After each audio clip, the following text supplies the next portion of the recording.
भारत में एक समय ऐसा भी आया था जब लोग नालंदा में अपने बच्चों को भेजने के बजाय वल्लभी भेजा करते थे। इसका मतलब ये कतई नहीं था कि नालंदा कम सम्मानित था।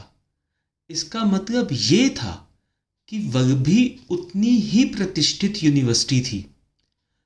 पर क्या हुआ ऐसा कि इतनी प्रतिष्ठित यूनिवर्सिटी इतिहास के पन्नों पे कहीं गायब सी हो गई और आज के दौर पे मुश्किल से ही लोग इसको जान और पहचान पाते हैं। तो चलिए जानते हैं वल्लभीपुर को। नमस्कार, पर्पल बूट के एक्सप्लोर द अनएक्सप्लोर्ड में आप सबका स्वागत है। आज के गुजरात में भावनगर के पास स्थित है पुरातन काल का शहर वल्लभीपुर, और जहाँ पे वल्लभी विश्वविद्यालय के अवशेष प्राप्त हुए। तो बात तब की है जब गुप्त काल धीरे धीरे से अपने पतन की तरफ रुख कर रहा था। तब सौराष्ट्र में उनके सेनापति भट्टारक ने अपने आप को गुजरात के स्वतंत्र शासक के तौर पे स्थापित कर दिया और उन्होंने अपनी एक नई राजधानी बनाई। तो ऐसे भी समझ सकते हैं कि जब वो सेनापति थे गुप्त काल के अंदर, तब उनकी राजधानी थी गिरनार, और जैसे ही उन्होंने अपने आप को स्वतंत्र घोषित कर दिया तो वल्लभी को उन्होंने अपनी नई राजधानी बनाई। और तब शुरुआत होती है वल्लभी यूनिवर्सिटी की, विश्वविद्यालय की। ये बात 480 एडी के करीब की है, 480 एडी के करीब की है। वैसे आपकी जानकारी के लिए मैं बता देता हूँ, पहले दो मैत्रक शासक भट्टारक और थरसेन अपने आप को सेनापति की ही उपाधि प्रदान करते थे कि पहले दो शासक जो थे मैत्री वंश के, वो गुप्त पीरियड के अंदर अपने आप को सेनापति बताते। मगर जो तीसरे शासक थे द्रोण सिंह, उन्होंने अपने आप को महाराजा घोषित किया। तो 480 एडी से लेकर 775 एडी तक का जो वक्त है वल्लभी का, वो उसके इतिहास में सबसे स्वर्णिम वक्त में से एक है। समुंदर के किनारे होने की वजह से ये ज्योग्राफिकली बड़ा अच्छी लोकेशन पे स्थित था, और इसी वजह से यहाँ पे जो स्टूडेंट्स थे वो हिंदुस्तान के बाहर से भी आया करते थे। अब क्या क्या पढ़ाया जाता था यहाँ पे, क्योंकि भारत में उस वक्त बुद्ध धर्म काफ़ी मशहूर था, तो वल्लभी ने हीनयान जो बुद्ध धर्म का पार्ट है उसका समर्थन किया। यहाँ पे ब्राह्मणवाद और विज्ञान के भी कई सारे कायदे पढ़ाए जाते थे। ये इतनी फेमस यूनिवर्सिटी थी कि नॉर्थ इंडिया में जो गंगा के मैदान है वहाँ से भी जो छात्र आते थे, या ब्राह्मण छात्रों के आने के हमें यहाँ पे प्रूफ मिलते हैं। फिर यहाँ पे राजनीति विज्ञान मतलब political science, business, management, law, philosophy, economics, farming, ये सब भी पढ़ाया जाता था।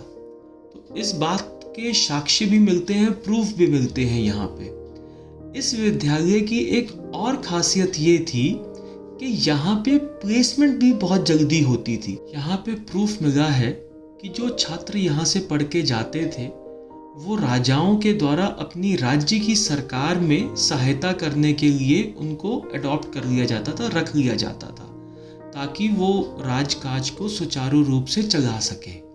एक किताब है कथा सरित सागर, जिसमें इस बात का उल्लेख मिलता है।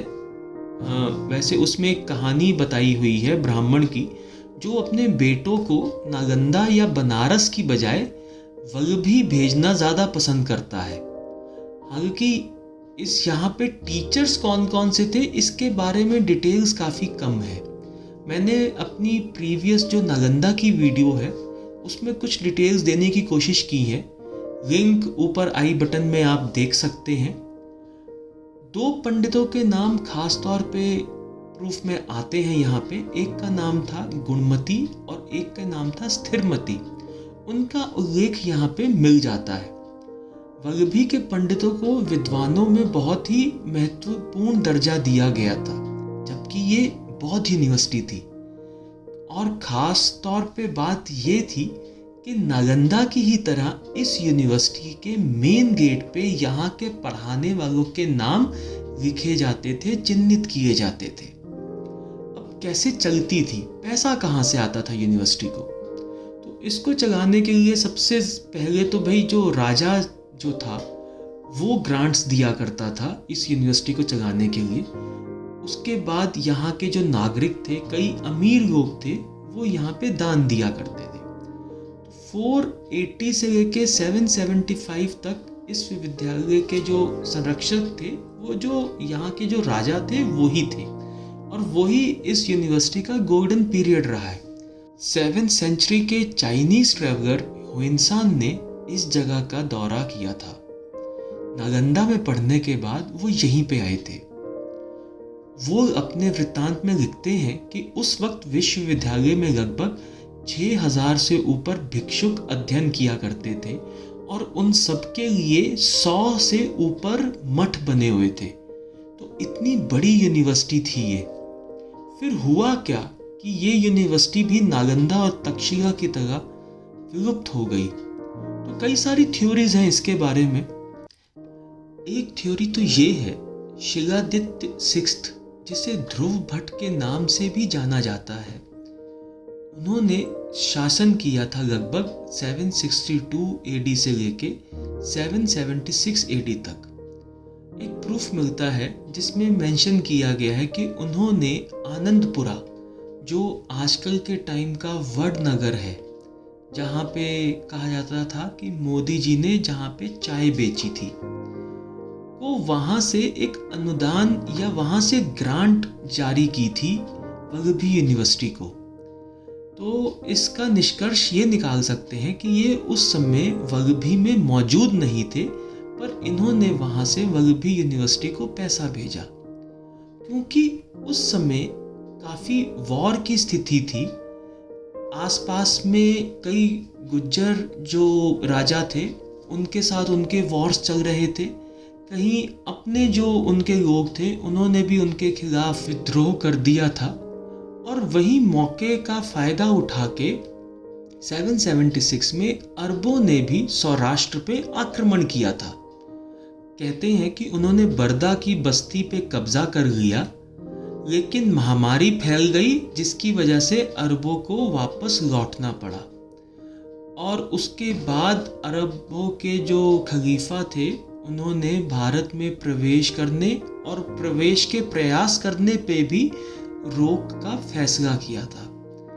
इतने सारे एक साथ अटैक के चलते वल्लभी कभी संभल ही नहीं पाया। दूसरी थ्योरी एक बड़ी दिलचस्प सी है जो सुनने में बड़ी अच्छी लगती है। उसमें कहा गया कि जो ध्रुव भट्ट था उसने एक व्यापारी की बेइज्जती कर दी, जिसकी वजह से वो व्यापारी अरबों के पास गया और उसे वल्लभी पे अटैक करने के लिए उन्हें उकसाया और अपने राज्य के सारे भेद दे दिए, जिस कारण अरब वल्लभी पे विजय पा सके और उसको उजाड़ दिया। आपको जो भी थ्योरी सच लगे आप उसको मान सकते हैं, बाकी आप कमेंट बॉक्स पे कमेंट करके कीजिए कि क्या हुआ होगा। इस बात में कोई दोराय नहीं है कि वल्लभी का जो वैभव था वो 775 के बाद जाता रहा। वैसे ये यूनिवर्सिटी 12th सेंचुरी तक चली, पर इन सब के बाद भी कुछ ऐसा इसके बारे में डिटेल ज़्यादा प्राप्त हुई नहीं है। मैं जहाँ तक रिसर्च कर सकता था, जितनी डिटेल मैं ढूंढ सकता था ताकि मैं आपको ज़्यादा से ज़्यादा जानकारी दूँ, मैंने अपनी साइड से कोशिश की है। अगर आपके पास और भी कुछ डिटेल्स हैं तो आप प्लीज़ उसको शेयर कीजिए, मेरे से शेयर कीजिए। ईमेल आईडी मैंने डिस्क्रिप्शन बॉक्स पे दिया होता है। अगर आपके पास और भी कई आसपास की जगह की वीडियोस हैं तो आप उसको भी शेयर कर सकते हैं, कहानियों को साझा कर सकते हैं, जिन्हें मैं अपने प्लेटफॉर्म पे दिखाऊंगा, ताकि और भी कुछ डिटेल्स हो, कुछ आप शेयर करना चाहते हैं तो आप पर्पल बूट पे बेहिचक उसको शेयर कर सकते हैं। क्योंकि पर्पल बूट की यही है राय कि मनोरंजन वही जो ज्ञान बढ़ाए। धन्यवाद।